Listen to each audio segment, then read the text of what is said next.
Alright, so in my last video about IFAK pouches, I reviewed a couple after a very long time doing testing. Lots of walking with it on, lots of running around with it on, lots of trying out different combinations of what to put inside, what to put on the outsides. I finally decided, hey, really like the Gen 2 stump. Think I'm going to go with this from here on out. And after a couple of months of testing, this has been, wow, how long now? At least 6 months of use. I found a configuration with all the supplies hanging off of it, inside of it, etc., that works for me. I can sit down comfortably, I can go rucking, I can go running around. Great little configuration. Love the way it's set up, honestly. Now I do have to put in a little warning. This particular configuration is a Generation 2 stump. Some people have been talking about slightly different variations in the pouches. Instead of straps, they've been getting grids that they can bungee gear to on the inside. Sometimes it's partially bungee, sometimes it's partially straps. The one I have today is partially straps. Before we move on to the inside, I just want to talk real quick about what I've done with it here. So here on the top, I mentioned in the video, there's a layer of Pal's web on the top. As you can see here, I've incorrectly woven a shear pouch onto the top of the stump. And what this means for me is, you can see I also have a scissor leash here to retain the pouch further. If I need to cut through something, I have a way to grab the shears. I can reach around my back. This is the pouches at my 5 o'clock. Reach around my back, grab the shears. If I can't put them back inside, I got a leash. This goes attached to my belt, but it's off the belt for now. On the bottom, I did mention the tourniquet loops. That is awesome. Tourniquets, not very heavy, kind of bulky though. So anything that gives us better storage for tourniquets, rock on. I may not have mentioned this, Bees Combat sells a combo tourniquet and shear pouch. You could potentially put it there. I'm not going to say that it works.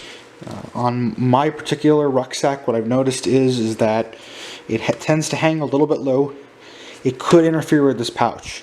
So don't bet your life on it, but this is a pretty good way to put shears, not going to lie.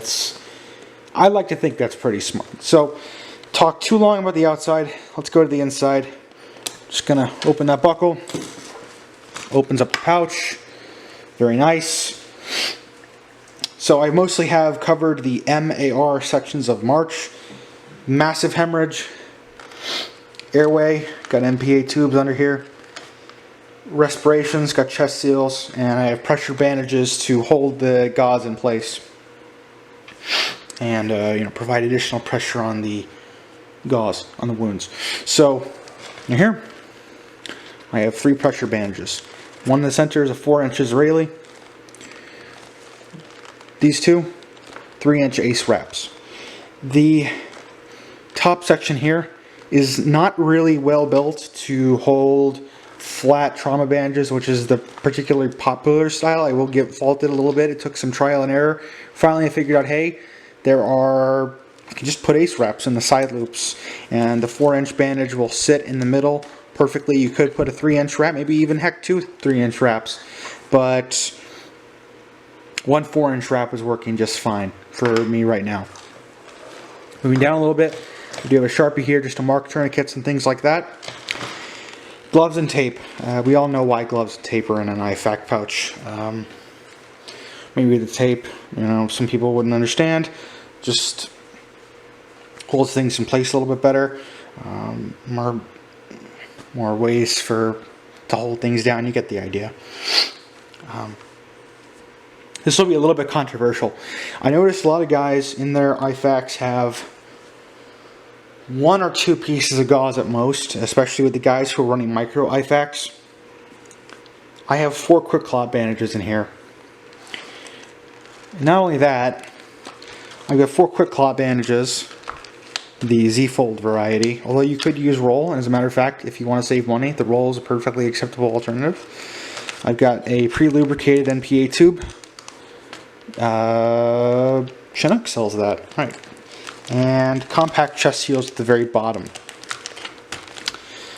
That is not a very budget-friendly way to go about bleeding control. Not gonna lie to you, it's a little bit under $200 just in Quick Clot right there. So there are a lot smarter ways to do that.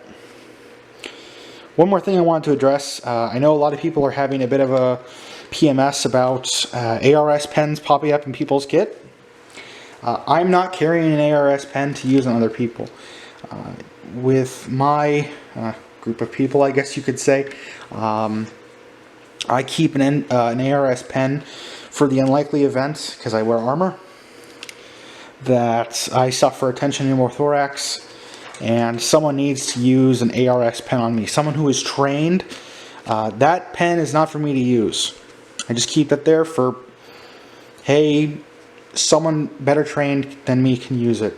That's the philosophy of a lot of this. Either I'm using it on myself, mostly this stuff and this stuff, not this stuff, or someone is using it on me, which is mostly going to be the NPA tube and the ARS pen. Alright, really would love to hear you guys' thoughts on this. Again, not sure it's for everyone. It is a lot of money invested just into the Quick Clot. Zips up just fine. Okay, maybe I lied. No, it zips up just fine. I just have shit dexterity in these gloves. Alright. And that sits on the back of my belt. I can sit down just fine with this, as I said. I go driving with it. I go rucking with it. I go running around in the woods like a retard with it. I love it. I honestly don't know if I can give it any more of an endorsement than I already have. So, take care, you guys. Yukari out.